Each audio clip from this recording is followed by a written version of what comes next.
We're really excited at Habitat Gardening to see all these new nurseries blossoming in central New York.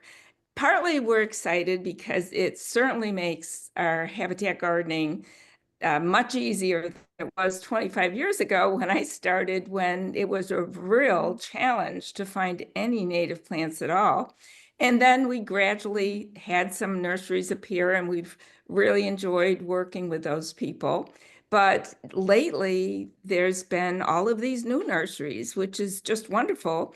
It's a sign that the native plant message is going mainstream, and I see articles in mainstream publications all the time about the importance of natives. And it's also a demonstration that by going green, it doesn't ruin the economy or anything. These are actual jobs besides just helping save the earth. So it's just a really wonderful thing to see this happening. We've really enjoyed the nurseries we've worked with in the past. We've heard from a lot of the nursery owners. Some of them have given presentations, and we've enjoyed the plants that these nurseries, the new nurseries, have contributed to our plant sales. But we realized we really don't know the people behind the plants. And after all, these plants don't just grow by themselves, except out in the wild. And it's not trivial to start some of these plants, which is why I always prefer buying the plants rather than starting them myself. So you're all providing a really wonderful service. But we really wanted to get a chance to really meet you all and not just see your name on the plants that we buy. So we're really excited to have you here today. We're going to give each person, each nursery, about 10 minutes to talk about different things about starting a nursery and so on. And then we'll have time at the end for questions. So if you want to ask me something, and we're going to go one by one alphabetically. So that means we'll be starting with butterfly effect. Jim Norwalk, would you like to talk about some of your experiences?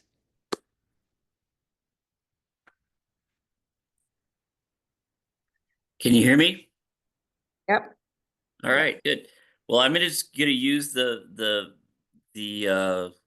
kind of prompts that you guys asked me to use or asked the growers to use. So that's how I'm gonna organize stuff. So um, my name is Jim Norwalk, and my nursery is Butterfly Effect, and I'm in Geneva, New York. I've bounced around a little bit as far as where I work from. When I first started in 2020, I had access to a friend's property in Waterloo, New York, which is near enough by, and I used a greenhouse that they had kind of derelict on their property, and I kind of, it was their private home, so uh, I didn't have any a brick and mortar location that people could just show up. So I had to, I worked at a lot of sales. I went to the farmers market in Geneva. I I uh um and then I would do a lot of consultations. So people could come find me, but I didn't have any, like, I'm open, 9 to 5, Monday through Friday kind of thing. Um, and now I actually bought a place closer to my house in Geneva on Route 14. Some of you may have been there, but so that's kind of how my my operation has changed a little bit over the years. But how I got interested is that my background is in wildlife biology and research on songbirds. And when I moved to Geneva in 2007, I realized that my backyard didn't have any real bird diversity in it. And I was kind of like concerned and perplexed and a little bit bored by the notion that, the overall landscape in my residential area here is, you know, flat, and dominated by lawn, and there's no geographical features here that prevent people from being able to mow and weed whack and kind of develop every little section of their yard. And I realized that that was kind of what was had obliterated in some regards the some of the more bird holding features of the landscape here. And I was, that kind of sat in my mind for a while. Um, and I it kind of harkened back.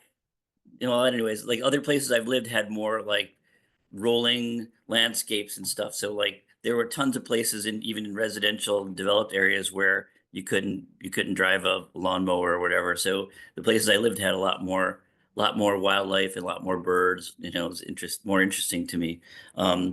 So that's when I started to think about, how do I get these things back? And one of the things I was interested in was getting, you know, hummingbirds and things like that. And, from my background, I realized, hummingbirds need their trap line feeders. So they need to go from my house that might be good habitat, but they can't subsist completely at my house. They need a place within a couple 100 feet in every direction to kind of trap line their way around the neighborhood, getting nectar and other stuff.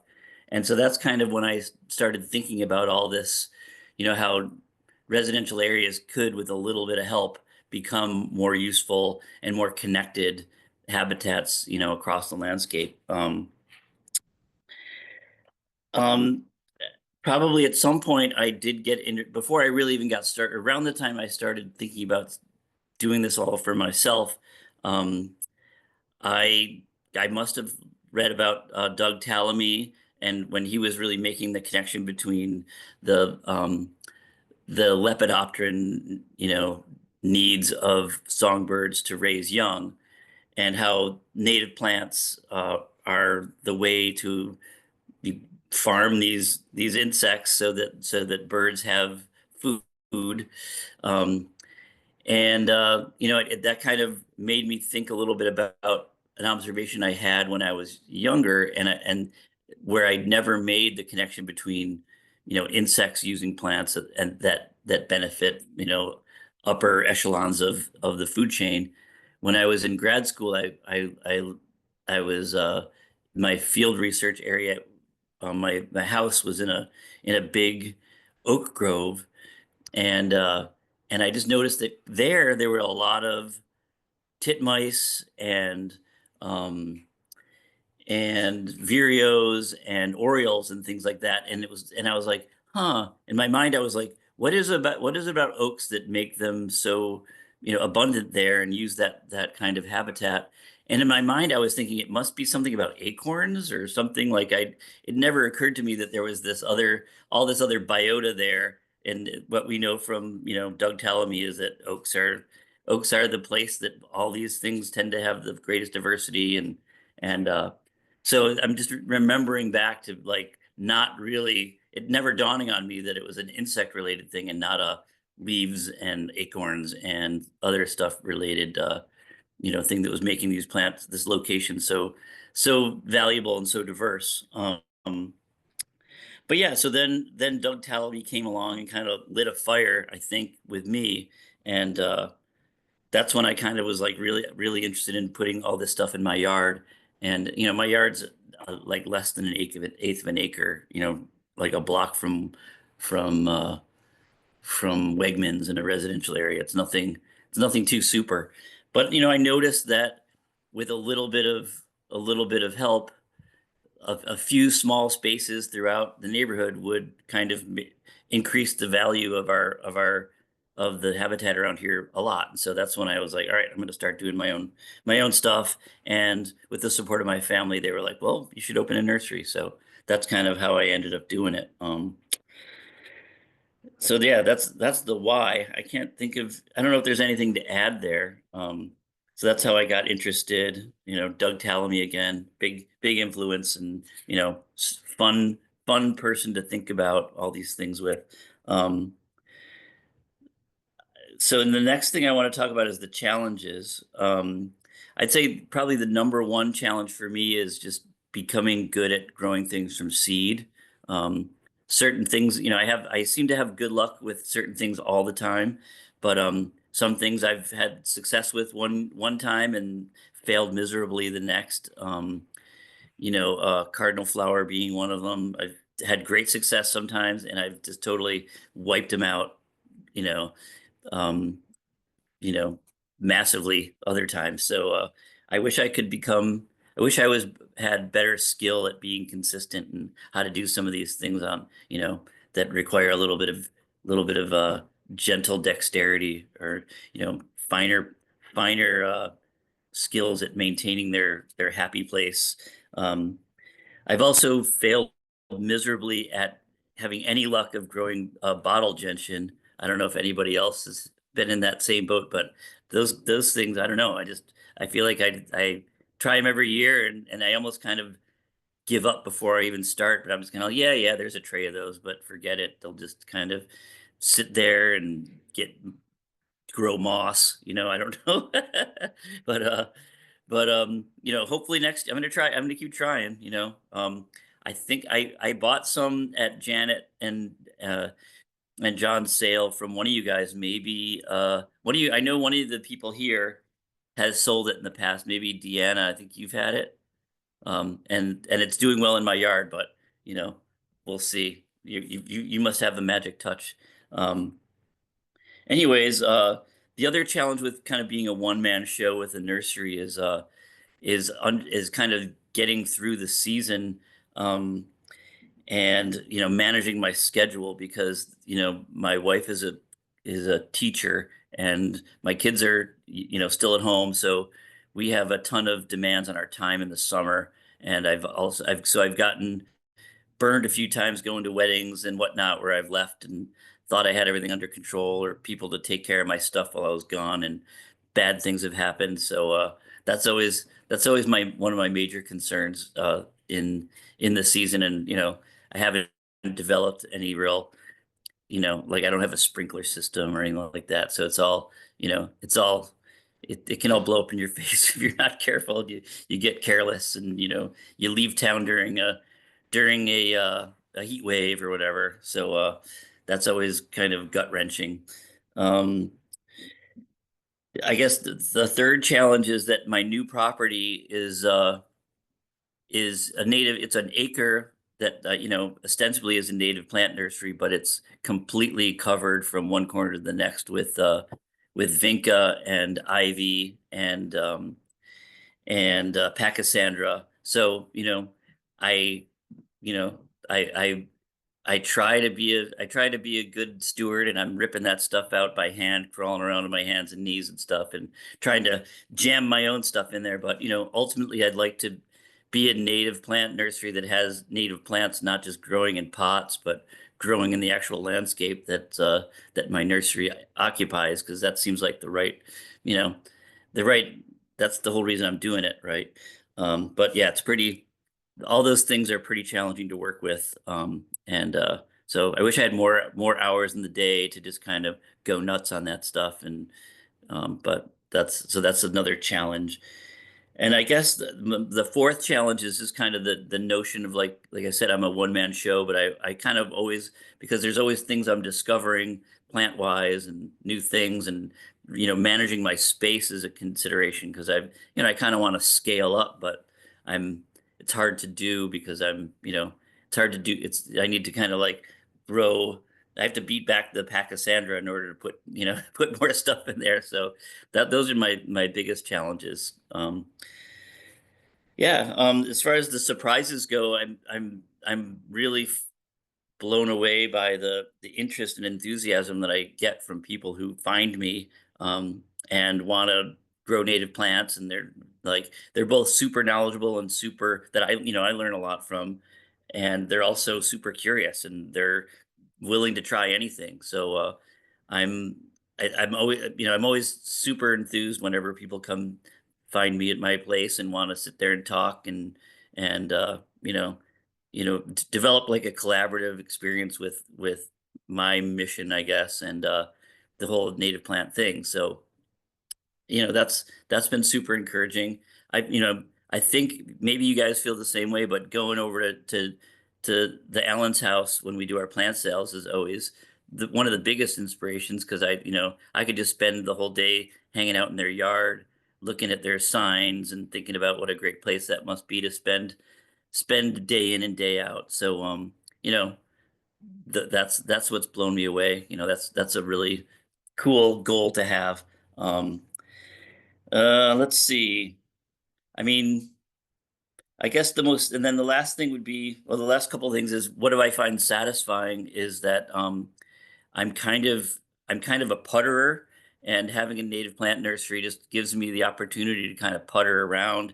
And there's a lot of little jobs and some big jobs, but there's always enough little jobs to keep my interest in puttering alive. And I wake up in the morning, I'm excited to go do exactly that. I never really have a complete plan of what's going to happen day to day, but I'm like, when the day's over, I'm like, wow, I really did spend my whole day getting stuff done, and that I find that's pretty satisfying.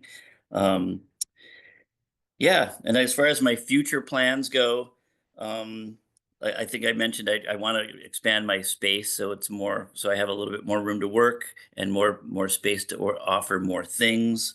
Um, I could always improve my signage.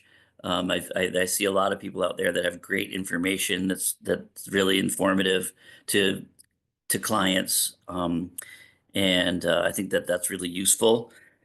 And yeah, I think that's it. More natives on my property and more natives. When I drive around the neighborhood, I'd like to be able to see those things popping out of people's yards all the time. My yard's very overgrown, and part of it is so that, you know, I'll wake up next spring and be like, "Hey, guess what? All those milkweed seeds that blew around the neighborhood are now invading other people's yards, and take that. I win." So that's it. Well, thank you very much. And I've especially enjoyed your thistles. That's the only place I've found who Oh, cool. has thistles. So that's one thing I like to promote because they're so Oh, cool. important. So so I think we want to keep moving here. So I'll just go to the next one, Faverolles Gardens. And is that how you say it, Janet? Faverolles? It's actually Faverolles. Oh. It's Faverolles. It's from the Faverolles region of France. And that's not why I named it Faverolles Gardens. I named it Faverolles Gardens because I have salmon Faverolles chickens, so, Okay. which are a heritage breed and I love. Ah, But let me see if I can share my screen here. Are all of you able to see my presentation? Yes. yes. Wonderful. Okay. So I really I appreciate this opportunity to talk with everybody and meet more folks. Thank you very much for inviting me. I started Faverolles Gardens about 3 years ago, and it arose out of a desire to increase biodiversity in my yard. I had moved to Lafayette, and we have 10 acres. And it was 10 acres of former farmland pasture, and it was kind of a mess. So my goal was to try to replant it with many other things. And native plants was definitely one of those things because I am increasingly worried about the global decline in biodiversity. And while I realize our yards are a small patch in the big scheme of things, I do totally believe that by intentional planting of functional native plant gardens on our properties, we can have an effect on overall biodiversity and help the global ecosystem. I can say this because my background is in evolutionary ecology, and I'm also one of those people who has been reading a lot of Doug Tallamy, like Jim said. I know from a lot of the studies that Doug Tallamy and his graduate students and the National Wildlife Federation and a series of NSF fellows have done, there is actual research to support the claim that we can have an effect on the global ecosystem by working locally in our gardens. Just a batch of research I wanted to pull up here. Studies from about 24 National Wildlife Federation certified habitats, and this was across a 4-year time frame. They were able to document increase in both biodiversity, variety of wildlife, and the number of insects and birds populating backyard habitats that were planted with a predominant percentage of native plants. Anywhere from 70 to 80% native plants really increased all biodiversity in that area. And from that, the National Wildlife Federation produced this graphic that I really love to show people, and I usually have printed out and on a stand in wherever I'm selling native plants, because I think it's really important for folks to know that with a little bit of effort, you can do a lot of good in the world. And I think this graphic demonstrates how native plant gardens are functional. They provide food, water, cover. They provide all kinds of layers of habitat, which is extremely important. And furthermore, they do not need pesticides. They do not need a bunch of grass cutting. They do not need the sorts of things that actually damage our environment as a whole. So I love getting this type of information from organizations that are doing the research behind what we're doing in trying to raise native plants. That said, there are quite a few challenges associated with germinating native plants. As Jim mentioned, I too have had my struggles with stratification of seeds, trying to get them to germinate. My biggest foe is Canadian anemone. It requires a double dormancy. I have tried doing the refrigeration and the warm, and then the refrigeration again, and what I ended up with was fungus seeds. I've tried doing winter sowing. That didn't actually work too well either. And I'm going to keep trying though, like Jim, there are things to do. And also gentian, have not been able to get it to grow. Part of what I struggle with my business is that I also have a full-time job. So what I do is in the evenings and on the weekends with Faverolles Gardens. So a little less time and less time than I would like to have in working with Faverolles Gardens. Satisfying. There are so many things that are satisfying about working with native plants. You actually do see this increase in biodiversity. Since I've started planting native plants in our garden, I see way more native bees as opposed to the European honeybees that's in here. But I also see a lot of caterpillars of all kinds, not just the monarch. But seeing that when I plant something, it's bringing in all these other organisms is really gratifying. The conversations I have with folks who have purchased plants from me are also terribly gratifying, because a lot of times they'll come back and they'll say, okay, I hadn't really tried planting native plants before, but I'm going to buy a plant or two and give this a shot. I'm like, okay, let me know how it goes.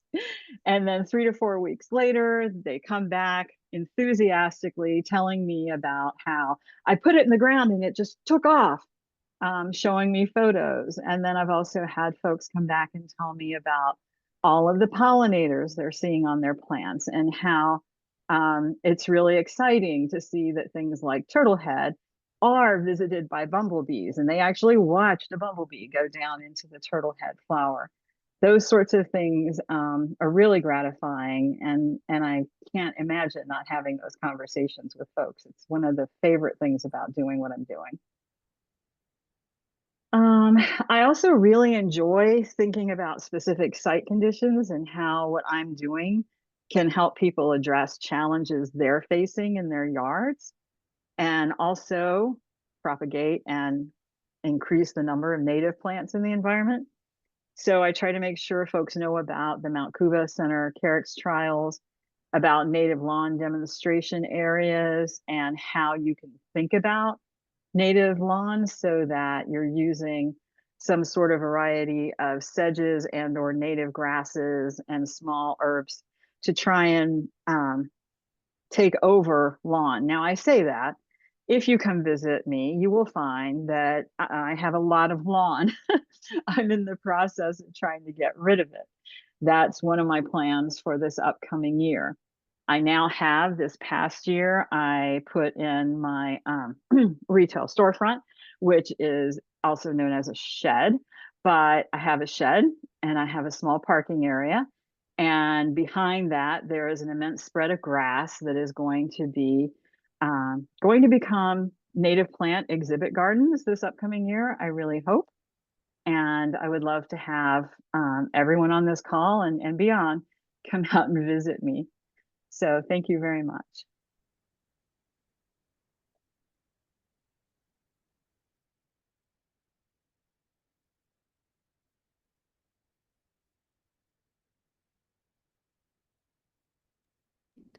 Janet, you're mute. Oh, there you go. Yes. Yeah, you can. I'm not expert at this. Thank you, and we'll move on to Grow Wild with Deanna.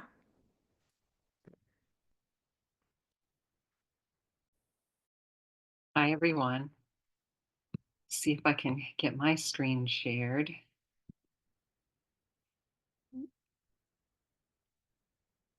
Can you all see that okay? Yeah.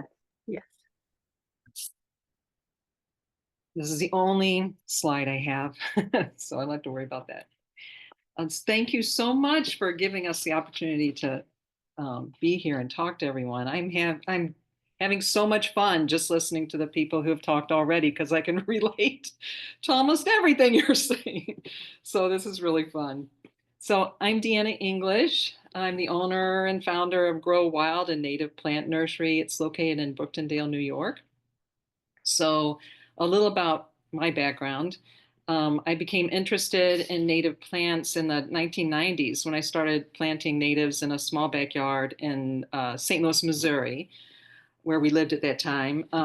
Over a period of many years, maybe over a decade, I didn't count, but we converted the front and backyard to be lawn-free with natives or edibles, and preferably both is what I would tell people.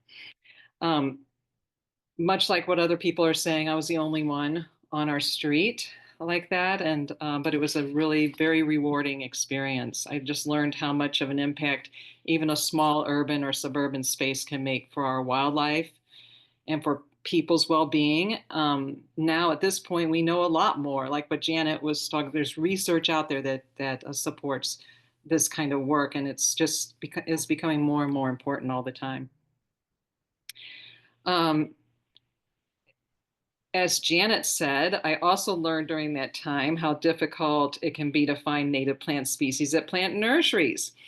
For many years now, I've known that a very big challenge of getting people to plant natives is having native plants easily available.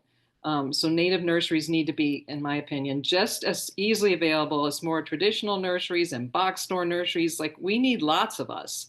And it's just great to see us on here talking together. Because, a lot of people go into spring and they're like motivated to plant. And sometimes it's like, oh, I'm going to plant today. I heard about native plants. I'm going to go to native plants. And then there's nowhere to go. And so they're going to settle for what's sold at their local nursery. So I knew that a long time ago because I was experiencing this. So that was at least part of my motivation to getting to Grow Wild. But in the early 2000s, I was introduced to larger scale ecological restoration while working at the Missouri Botanical Garden as an environmental educator. I really loved working in this scaled up version of what I had done in my yard, because I could see what was happening on my postage stamp, and then here are acres.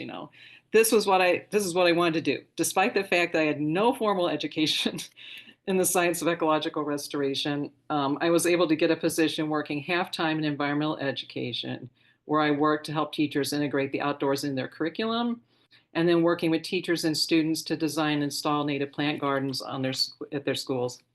The other half of my time was spent working in ecological restoration, helping to manage prairies, streams, and woodlands at a small ecological center. I remained in that position until my husband and I moved to Ithaca area in early 2018. At that time, I wasn't sure what I would do for working, but when we purchased some land the summer of 2018, I jumped right into working on the ecological restoration projects. The land is 65 acres and 20 acres of it is an old hayfield that's been agricultural field since, well, the aerial photos in the 30s, it's an agricultural field. So it's just long time there and then woodlands. So at that point, when I'm out there doing this on my land that I'm falling in love with, I didn't want to work for anyone or anywhere else. I was just wanted to steward this piece of land. So, but I also needed to generate some income. So I soon realized I was growing way more native plants than I could get in the ground on our land. The land would take it, but Deanna couldn't plant them all.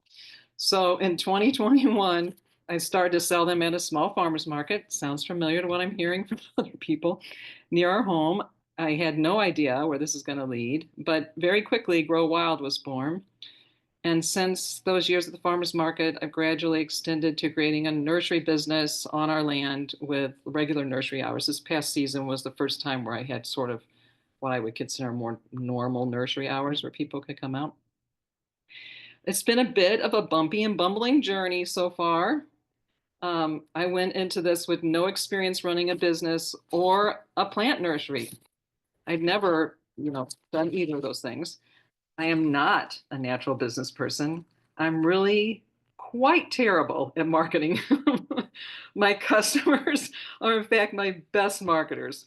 My husband has his own business, so he has some expertise in actually running a business, which has been very helpful for me.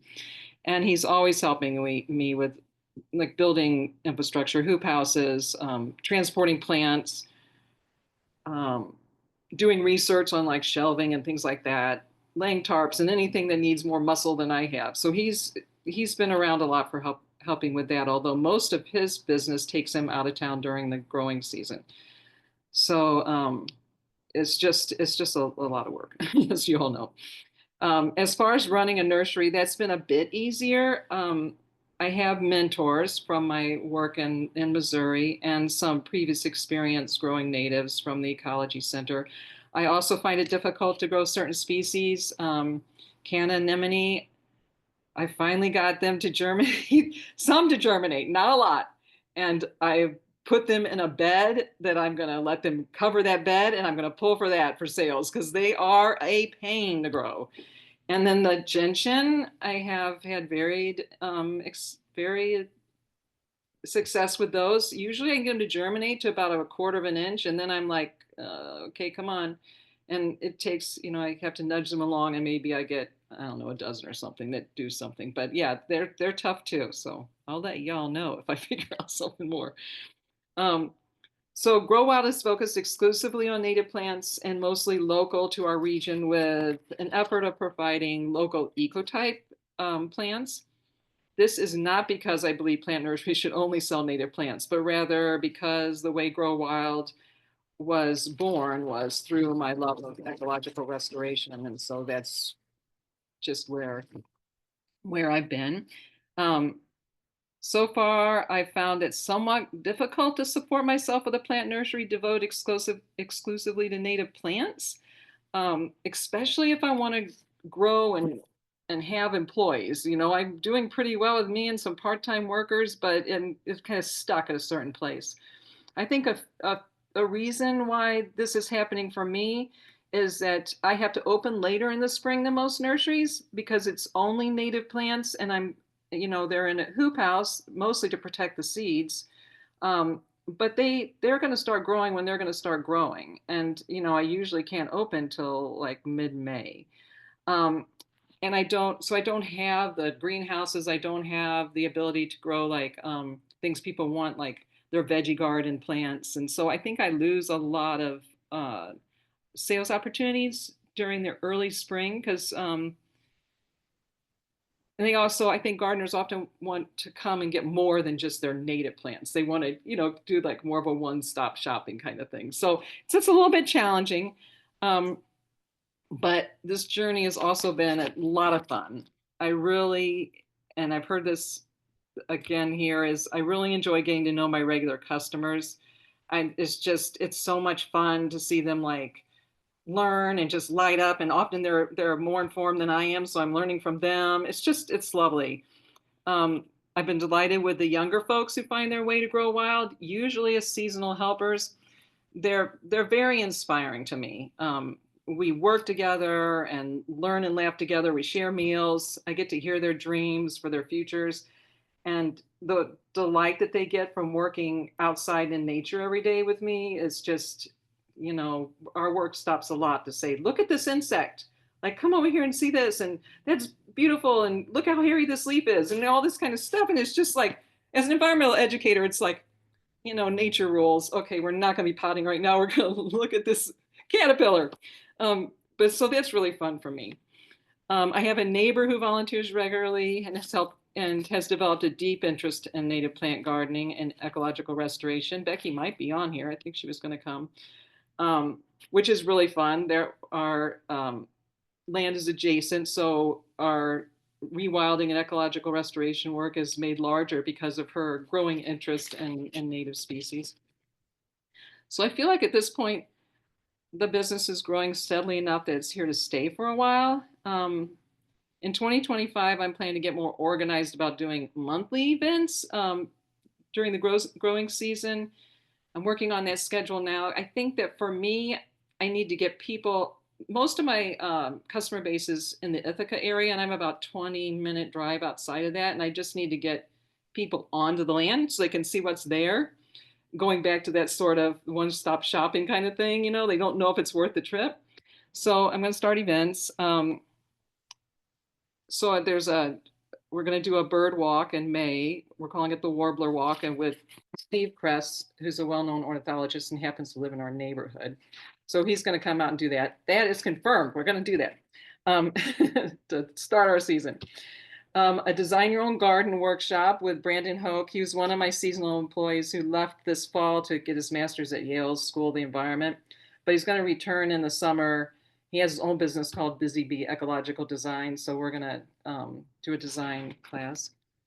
A mothing event with a local artist and friend, Ash Perlito, who has beautiful natural art, and she does mothing for part of that. So drawing in the moths on sheets, she's very smart about identifying the moths and identifying what they pollinate, that kind of stuff. So we'll do an evening thing, and then I'm gonna lead 3 events. I think at least 2 for sure. We do a lot of restoration on the land, and the interest people show the most interest in is the meadow restoration. So I'm going to do a talk and walk of our meadow restoration, because you can scale that to anything. You could do that in your front yard, and the questions I get the most are wanting to look and talk about that restoration project. So I'm going to do that, and then a reading the forested landscape walk. I happen to have graduate courses with Tom Wessels, who wrote the book Reading the Forested Landscape years ago now. And I've used what I learned in his courses to understand the history of our land by looking at landscape clues. So it's really fun to be able to do that on your hikes or on your land. So I'm hoping to do one of those walks where we can go out and look at our land and learn how to identify what has happened there in the past. And then I became interested in Benjamin Vogt's work of matrix planting this year. I was introduced by someone, I didn't know about it, but I'm prepping an area to install matrix planting. So this will probably be a common learn with me, because I'm not an expert. I'm just trying it out, but I think people would be interested to come out and and I can tell them what I've learned and what I've laid out, and they can help plant that area.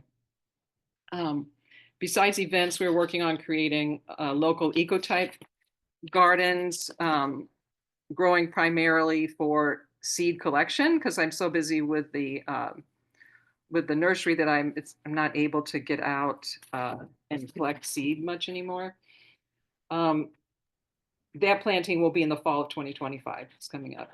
And instead of like row crops, which most people do for growing for seed, it'll be more in the form of demonstration gardens, where I'll have different planting plots, and I'll try and put it together in an aesthetically pleasing way so that people can kind of go through a winding pass and see these gardens, but it'll allow me and my staff to collect seed without leaving the nursery area and kind of help us keep up with that. This is kind of a more relaxed idea of growing seed. I actually got the idea from Melanie, who you'll be hearing from next. She was telling me about ways other people planted for local ecotype. And we'll be starting some pop-up events in our area, probably mostly at farmers markets. There'll be a soft start in 2025, I think, because my husband's getting ready to retire from his business. And so we'll probably work on getting ideas to do that and contacts of where we might come in just for a day and do a pop-up sale. And that'll probably be more in 2026. We have done and continue to do a lot of work on our land as far as ecological restoration. So I hope to do more tours and classes to support others who are interested in doing some of the same work. And I think in 2026, I'm hoping to start an intern program and a volunteers program. So that's what's going on with me. In the end, Grow Wild is really like a homegrown cottage industry nursery. That's the way we envision this. We don't envision some giant nursery. We really love to meet like-minded people, and I love working with the young people who come there. They're passionate about making the world a better place, and that makes me feel good. I love stewarding this piece of land while observing how it's changes the non-human beings. We're increasing their visiting to this old field, which is lovely. And I hope as we continue to grow that the nursery kind of will be more of a destination spot where people will, of course, come to buy plants, but also to hike and picnic, learn, relax, enjoy. So it's ever evolving and very organic. And I really, really have no idea where this adventure will lead me. But so far, it's been exhausting and exhilarating. So I hope to see some of you at Grow Wild. You can check out what's going on the website. It'll be updating in the next month more, but you can. I'll be keeping it posted with what's happening. Thanks for giving me this opportunity. It's been great to talk to y'all. Thank you. And I think we'll move on to the next one, which is Melanie at Lazy Dirt Flower Farm.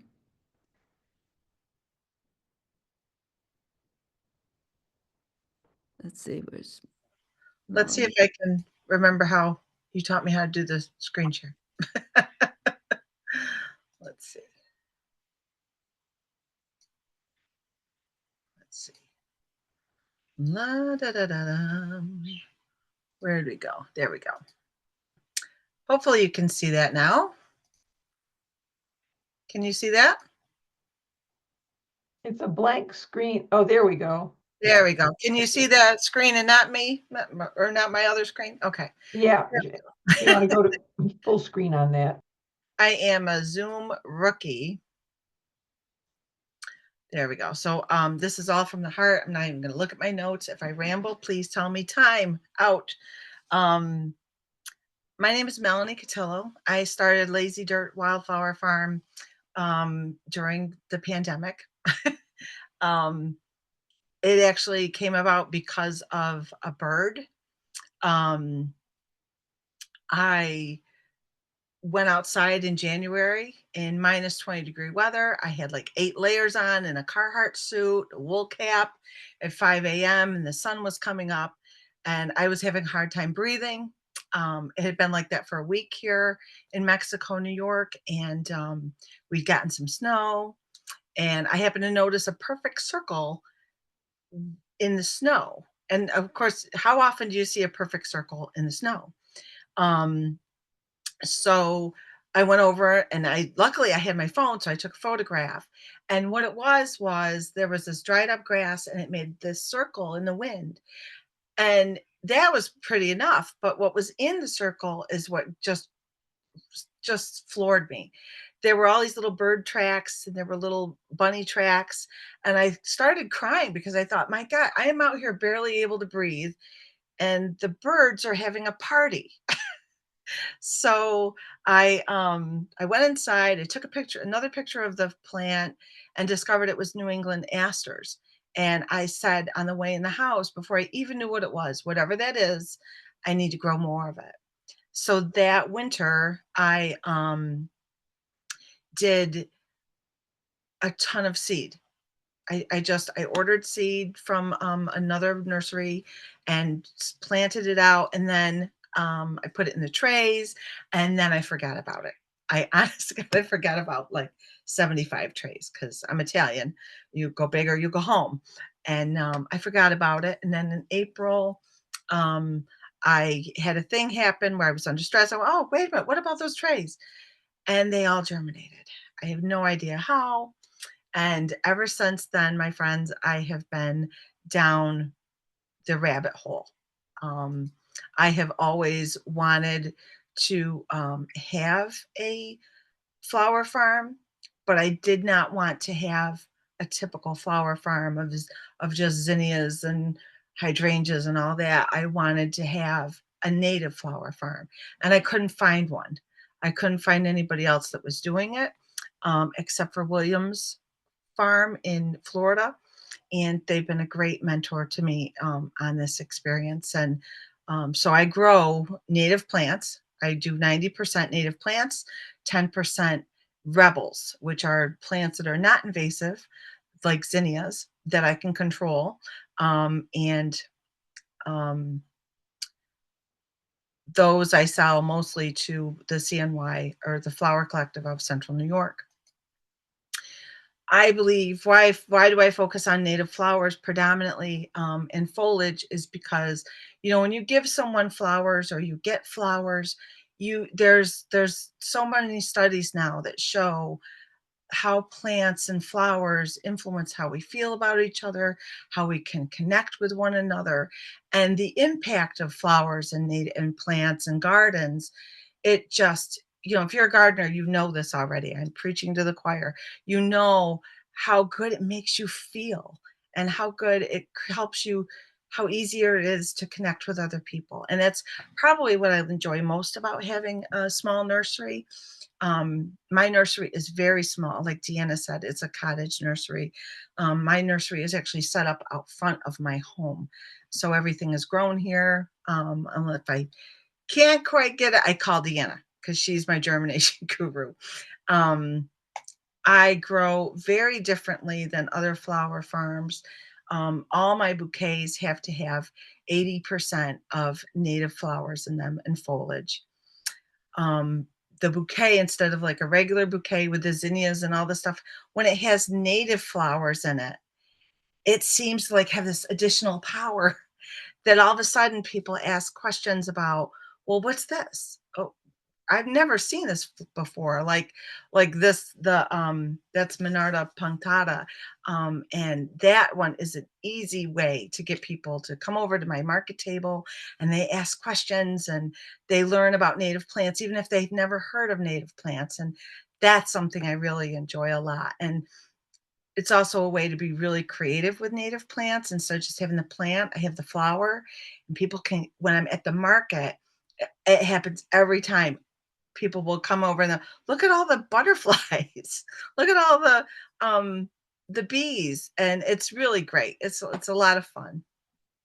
I grow mostly for Eastern Lake Ontario. I try to find seeds within this ecotype that can handle our winters. I do also do herbs, and of course I sell the rebel flowers and those plants, but very limited.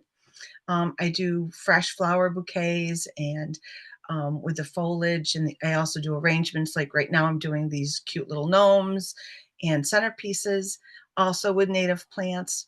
All my holiday decorations, all my flower arrangements are all plastic, metal, and foam free. It's very, very important to me. And other than the second to the native plants is our ecological responsibility, because I think that your garden shouldn't kill the planet, and it shouldn't hurt you. So if you're not going to do pesticides and herbicides, the plastics are also in that, and metals and the floral foams and things. So I grow a little differently. I grow, of course, organically, like many of you, because I focus on feeding my soil as much as possible. Here in Oswego County and where I am in Mexico, I have very sandy soil. So I'm constantly looking for ways to build my soil as nature would build my soil. So I use a lot of my leaves, I don't do anything. I barely mow. It's been great. It's amazing the time you can get when you don't have to mow anymore. I harvest my plants and my flowers with the ethos of wildlife needs come first. So if I don't have a lot of like the spotted bee balm, I don't cut it because that has to go to pollinators first. So I do, instead of planting out 50 plants of spotted bee balm, I will plant out 300. My layout here at the farm is very, I don't have a lot of, I don't have a hoop house. I don't have a greenhouse. I want to let nature determine when plants grow. So what I'm switching over to this year is extending my gardens. So I have mini habitat gardens throughout the entire farm. I have about 4 acres, and 1.5 of those are under gardens for propagating plants. Um, there's big changes coming this year because of of going plastic free. I don't want to have tables anymore or rows of crops. I want to have these little habitat gardens because people can actually see how a plant actually looks growing in the wild as it should, right? So one of the things I did this year to get away from the plastics was to kind of gift wrap all the plants before they went home. They got wrapped in burlap or wax paper and twine, so super easy. I grow often out in these, this is a new bed. I have 3,000 square feet now, thanks to a great friend of mine over at Sage Creek Flowers. And we're starting to do wood trays for propagation and also these wonderful wool pots. These are from the UK and they just arrived, and I'm super excited about those because that means that this year in 2025, my nursery and farm will be plastic free by the end. I have no more plastic pots. I donated them to a friend of mine with a nursery and to a community program in Syracuse. So there's no more pots. So it's a challenge. Germinating seeds is hard enough. It's a big learning curve. But I think that getting rid of the plastic on our farm is very important. And I don't want to give plastic to somebody else's garden. And, as nurseries, we're kind of flooded with plastic from the minute we register our businesses. It just seemed like all of a sudden I had marketing to buy all this plastic, and it's very expensive, and it doesn't biodegrade, and there's all these pros and cons with it. And we just decided that this was the year we were going to take the big step away from it. And so it's exciting. It's a challenge, but it's definitely worth it. One of the things I've done also is to make sure that everything that comes off of our farm, as far as like I have a friend of mine who makes soap, so she's going to be making a gardener soap for us next year. And that is all environmentally sustainable and responsible packaging, because everything that our products come in and our plants needs to feed the soil and the pollinators and the birds. So everything has to become like a condo. I call them condos for pollinators. So even my gnomes that I make during the holidays, there's no metal, there's no plastic, there's native plants in there, and you can just take the whole thing and make this cool mini brush pile. So really excited. This is what my plants used to look like, and this is now what they look like. I think they look a little happier. Next year, I'm doing some winter sowing workshops without plastic jugs or trays. I'm doing some soil blocking as well. In the early spring, I'm going to do a very invitation only dig days to we're going to do a raffle for 12 people to come and dig plants in early spring. And we are starting our meadow walk. That whole pathway now is interplanted with native seeds, local ecotype, and plants from the nursery. And we're hoping to have more habitat gardening workshops during the summer, because one of the things that I struggle with here is that in the spring and the fall, we all want to, get our plants and plant. But in the summer, this farm, and I'm sure your nurseries are too. They're absolutely gorgeous. I've been to Deanna's, and if you haven't been there yet, it's absolutely stunning. And you can find us at here in Mexico. We're out on Dry Bridge Road. There's my website, and I'm also on YouTube. That's new because I struggle with social media, and YouTube's been a lot of fun to do. It's been a lot more informal and on the fly, which suits my personality pretty well, as you can tell. I think that one of the big surprises I've had is that watching people come back to the farm and say, I planted this, like cardinal flower. A gentleman came last spring and he planted cardinal flower. In July, late July, he came back and said, oh my gosh, there's hummingbirds everywhere at my cardinal flower. And I had to set up my patio table to watch. And so that's been really delightful, a very delightful surprise.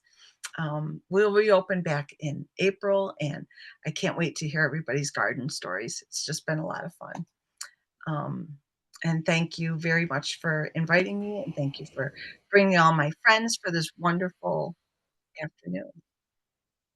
Thank you, Melanie. And our last nursery is Wild Ginger Farm with Allysa and Elizabeth. Yeah, hi. I'm Elizabeth. I'm Allysa. Thanks for having us.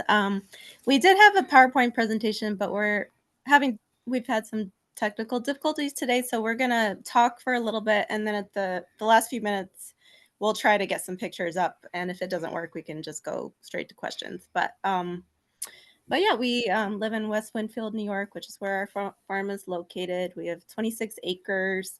It's a mix of open fields, woods, and wetlands. So it's a really nice mix for both restoration work and education that we do. I've been here for 9 years. Elizabeth moved in about 5 years ago. Yep. And we were married in 2020. So we concurrently also are developing a vegetable operation as well. We do regenerative farming.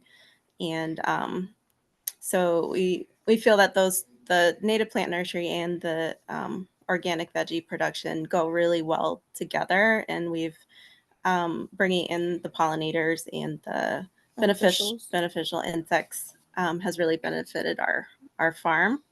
And we really like educating people about being more self-sufficient by growing food for themselves while also integrating native plants because both serve a really important ecological purpose.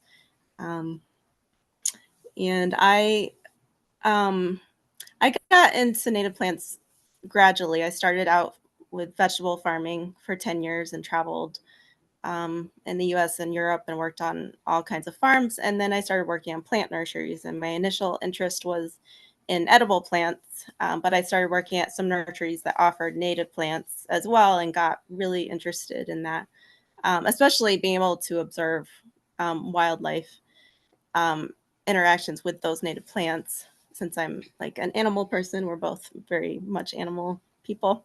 And so then I started working on native plant nurseries specifically because I wanted to learn more. And when I moved to New York, I started working at a nature sanctuary. So I'm a horticulturist there where I get to do restoration work and propagation. So I was able to work on some of those skills and gain more knowledge before we opened the nursery, which the nursery opened 2 years ago. So it was just our second season this year. Yep. And I come from an animal medical background. I do work in a vet clinic.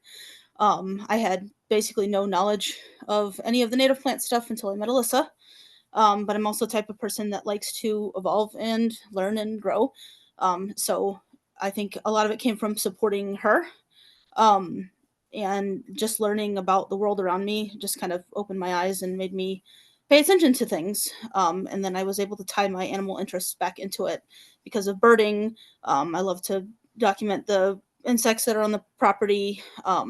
And then now I'm just fully immersed into the native plant movement, and trying to get that out there and helping her educate people and basically just get the plants out there.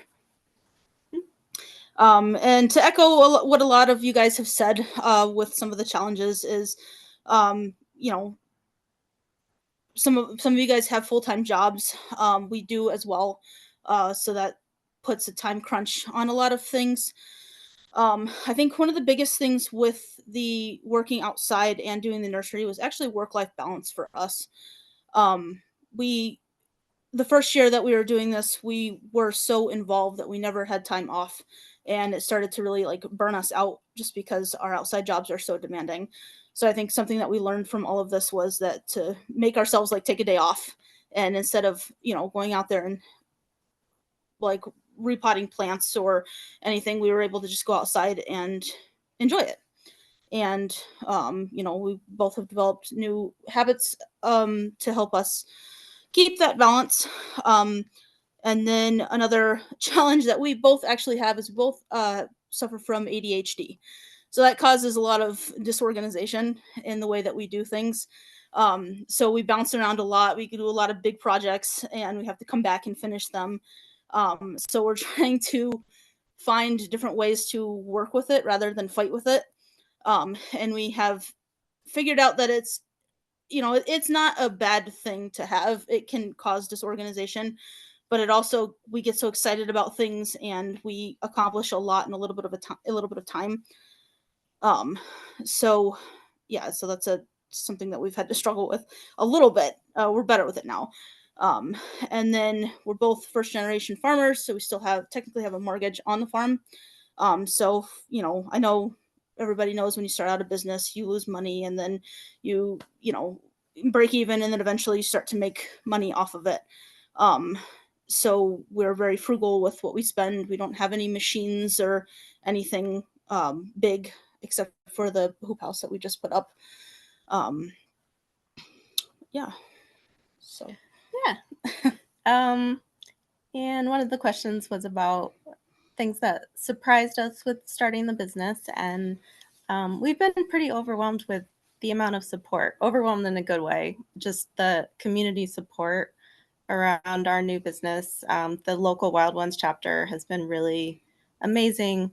They've done all of our marketing for us, basically, and have helped us with a marketing plan and with garden design plans and nursery design plans, because some of them are really gifted at that, and having their expertise has been really nice.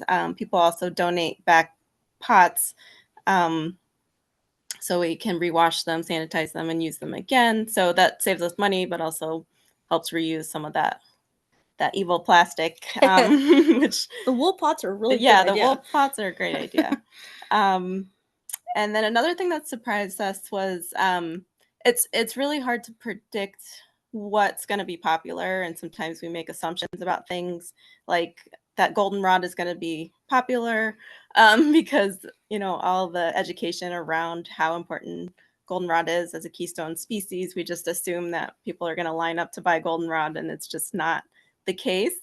Or, you know, we offered Carex woodii this year, thinking that because it was like the winner of the Mount Cuba trials, that everybody would want to buy Carex woodii. And 2 people bought it, but we still have about three or 4 trays of it. Sedges in general are a little bit hard to sell. So it is kind of hard to predict what's going to be popular. And we've had different plants that have been popular the 2 years. So it can be challenging going forward, just knowing what to offer. So now we're kind of like taking some things off the inventory, adding some things we think will be popular, but smaller amounts. But yeah, and we're trying to get feedback from customers about what people are looking for, so we can be better prepared for that in the future. Mm-hmm. And then another question was some satisfying moments. One thing I mentioned before is I'm getting into birding. I'm not an expert by any means, but I have documented now 80 to 90 species of birds on our property. Last year it was less than half of that. And this is some of the stuff. I use the Merlin app, if you guys aren't familiar with that too. When I hear the birds, it records it for me. And some of them I haven't even captured, so that number is probably higher than that. And that and the number of butterflies that we've seen explode on our property. One of the biggest things that really makes us happy is the amount of fireflies we get. You can walk down the street to a neighbor's house and see nothing, and you walk down to our house and there are millions of them. And so it's nice to see that response in nature, and to see all of them happy, and then tie that together of what we're doing. I don't know if you guys are familiar with the allium leaf miner. It was a big pest that was going through, and it was devastating garlic crops.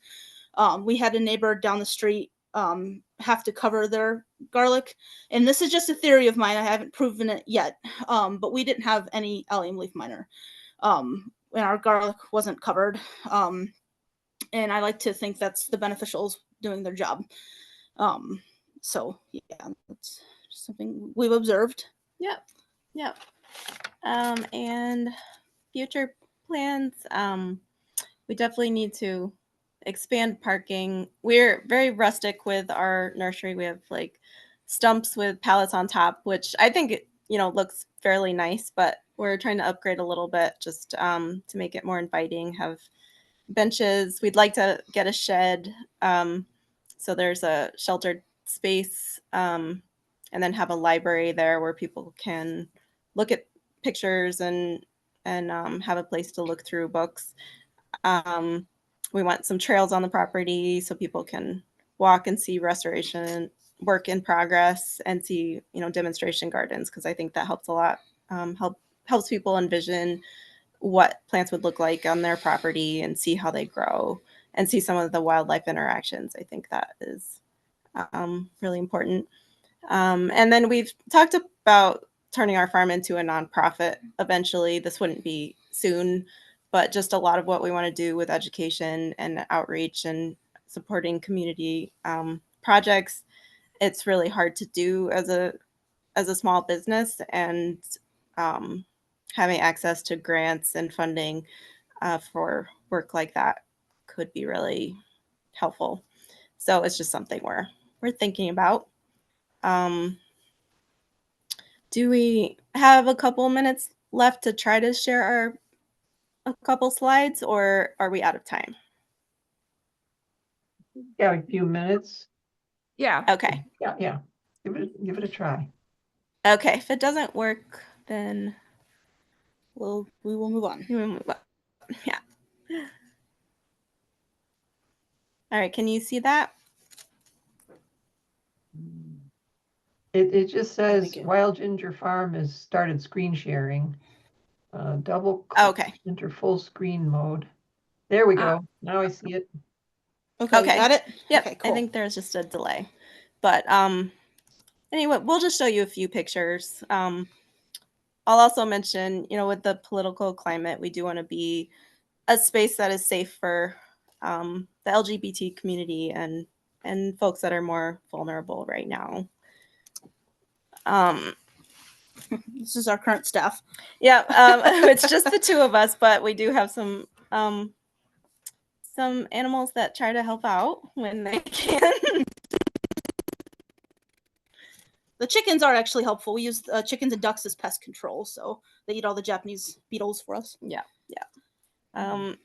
This is our nursery as it was this year. So the pallets and the stumps, but we've about doubled the size of it from last year, and we've actually tripled sales this year from last year. So we're definitely growing, which is encouraging to see. And we don't have to linger on too many of these pictures, but it's just some wildlife we've seen on the property interacting with our plants. We try to do as much seed collecting as we can. We try to market plants with caterpillars in them, which so far has not worked very well, but but I always like to point it out to customers when we have caterpillars available. And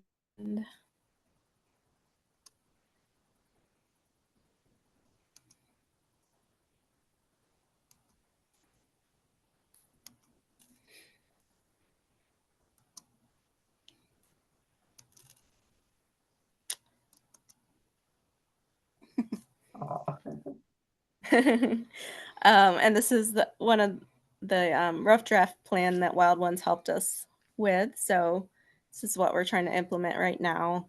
And then we'll expand from here with demonstration gardens and spaces for people to hang out.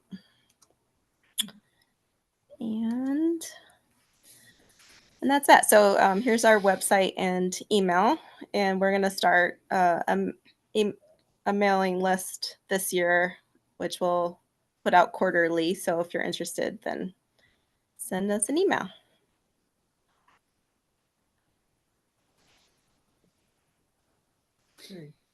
Thank you. Yeah, thank you.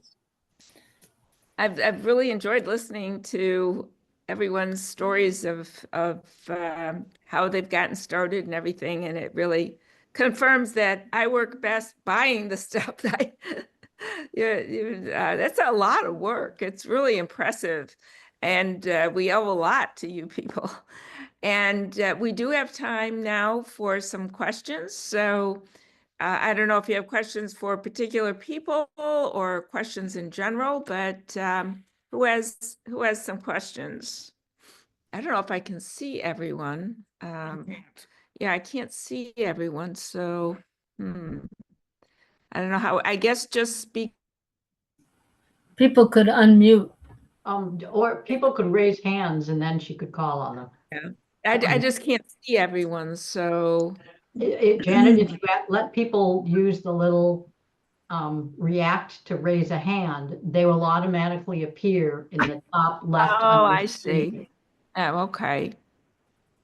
All right, so. Can everyone see the react? It's along the bottom of the screen. It's a little heart. It says react. Yeah. And you click on the carrot and you can make a chime too, but yeah. Okay. So, okay. All right, Deborah? All I did was give the thumbs up that I saw the mute or saw the reactions. Oh, okay. I don't have a question. Oh, okay. Anyone have a question here?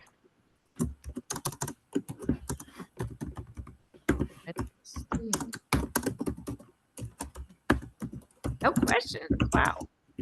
Oh, okay. I have a question. Diana. I just was, in terms of, I think it was Wild Ginger Farm. Wonder what chapter of Wild Ones you guys work with?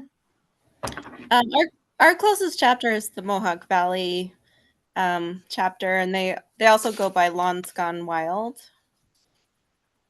Lawns Gone Wild? Yeah. Yeah. And that also shows the importance of having more Wild Ones chapters in New York State. We really need one in the southern tier. And I think that there's the interest. We just need to get people, the Finger Lakes area, the southern tier. There's room for lots more Wild Ones chapters. And it's really exciting to see that kind of collaboration when you have the chapters close to people doing things. So, if you know anyone in those areas, encourage them to get chapters started. Yeah. Carol? Yeah, I have a question for Melanie and the wool that you're using for your pots. Where do you find the wool and what happens to the wool? Do you just plant the whole thing right in the ground, or? I believe in being a lazy gardener. There is, other things to do besides, kind of get obsessive over what's in the hole before you plant. So I've always, with the burlap and the the wax paper, even the wax paper has some of the companies are using polys to coat the paper with. So it took me a month to find wax paper that was made in the United States that had no plastic in it. So you can plant both of those, you can plant right in the ground. So that was one of the criteria for finding something like the wool pots, was it had to feed my soil because I have sandy soil. It had to be easy to use.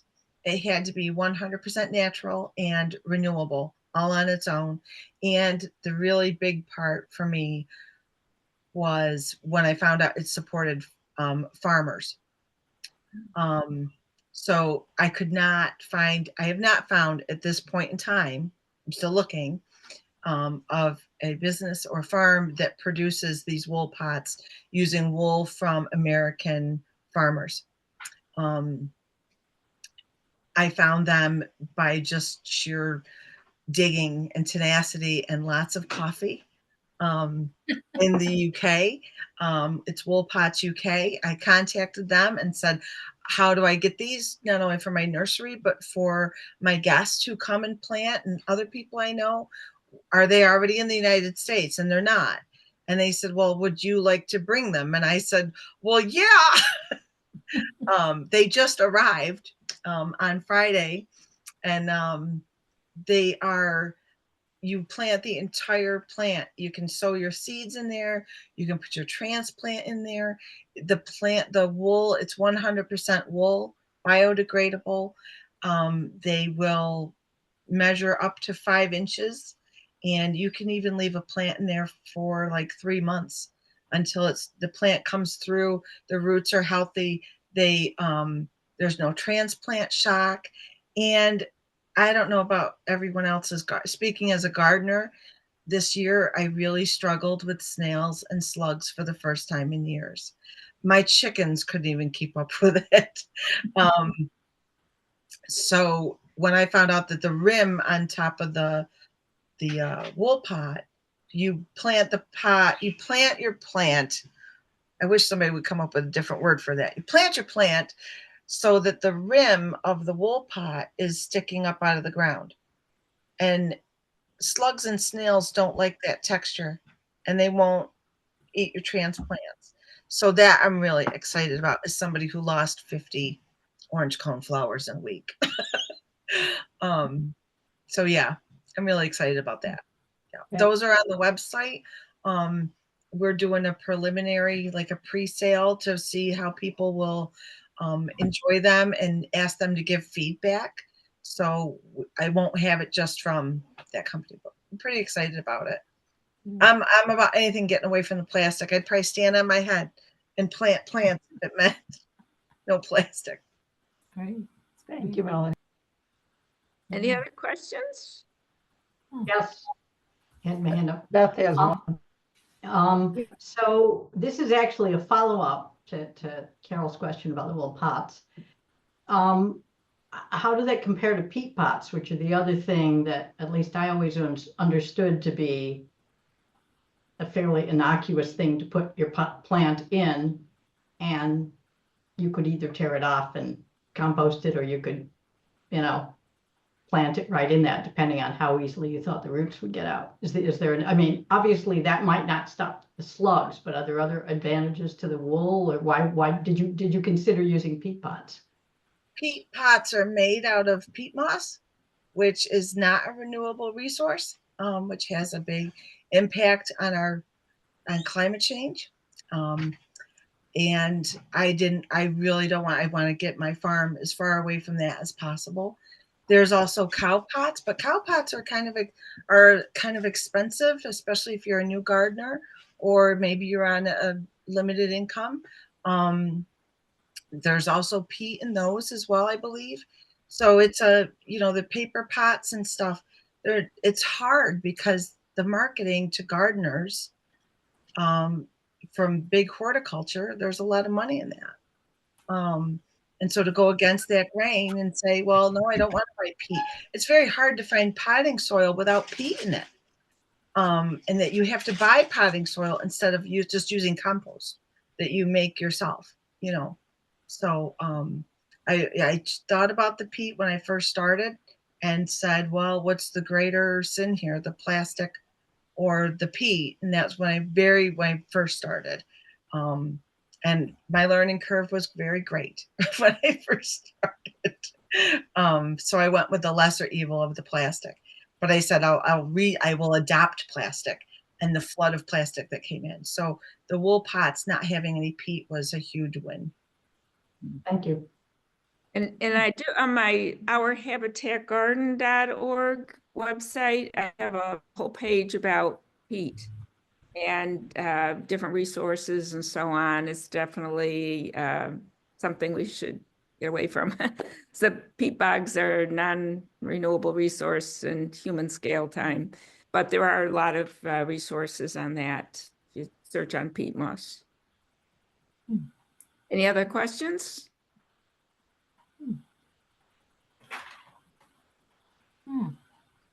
I have a question.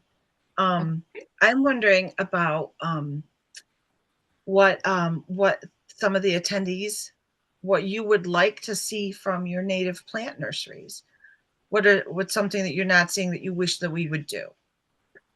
And the other question is, how can we get you to come and enjoy our nurseries in the summer when it's not planting season? What could we do for you?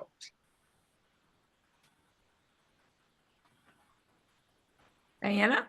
Well, one thing that I think you offer is those bouquets, which I think that's a great idea. The whole importance of how flowers make you feel really good. And so that's something that we can get when we come in the summer to your place, right? Yeah. I asked that because like I go to see Deanna's beautiful nursery up in the rolling hills, and it's gorgeous. And I always like, oh my gosh, everyone needs to see this. And during the height of the summer, I think most nurseries we see like a decline in guests coming. So that's what I'm wondering, because Deanna, oh my goodness, you should pop up a picture of your beautiful place. And some message just popped up that we should remind everybody to visit. So if you guys send me a reminder, I can also put it in the newsletter that these things are available. So just email me at the right time. Diana? Let me also say that if there's cards or anything that you wanted to have as I'm the tabling coordinator for our chapter, so I think that more information about all of your businesses could be at our table. If you have something that you could add to our tabling, something small.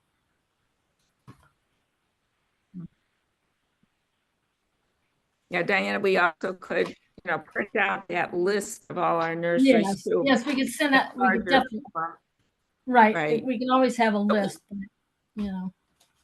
Yeah, because people need to know where to get native plants. Because, like you say, the easiest thing is to go just to the, Home Depot at the corner and buy all the junk they have there. And so, we need to make it as easy as possible and that people know that they can get these. Yeah. And also that it's really important to support this new type of business. Oh, yeah. Instead of the great big lawn services hauling around those big lawnmowers and stuff, we can't continue this way. Well, so I see a couple questions. Donna Wilson has a question, and then Jim has a question. Okay. I had a couple comments. In the comments, it said I would love to come on guided, informative walks of the gardens. And to follow that up, I was thinking events. Most of these places are far from me. So to go to one, it really needs to be an event in the summer.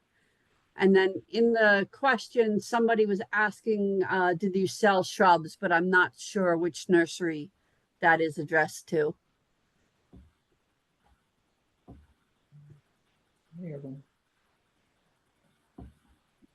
Are you selling mostly herbaceous and grasses? Jim has his hand up. Jim Norwalk. Oh.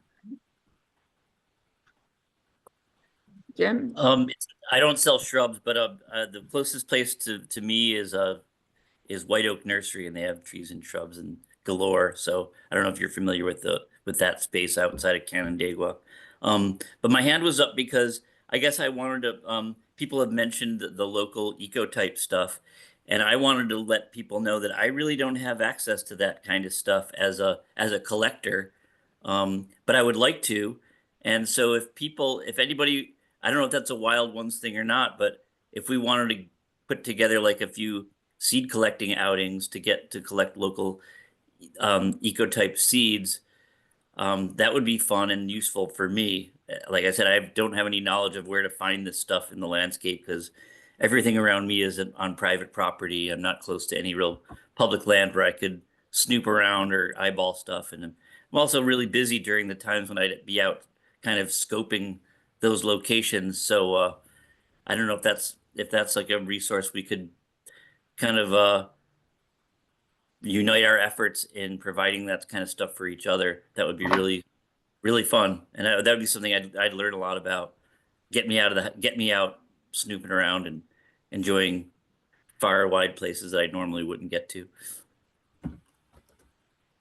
And we are considering a program on seeds, having like a seed arc on a national basis, regional basis, because having those seeds is critical. And some seeds that you get from the wild may not actually be what you think they are because so much of the non-native stuff is spread in the wild. Diana, can you please mute yourself? Thank you.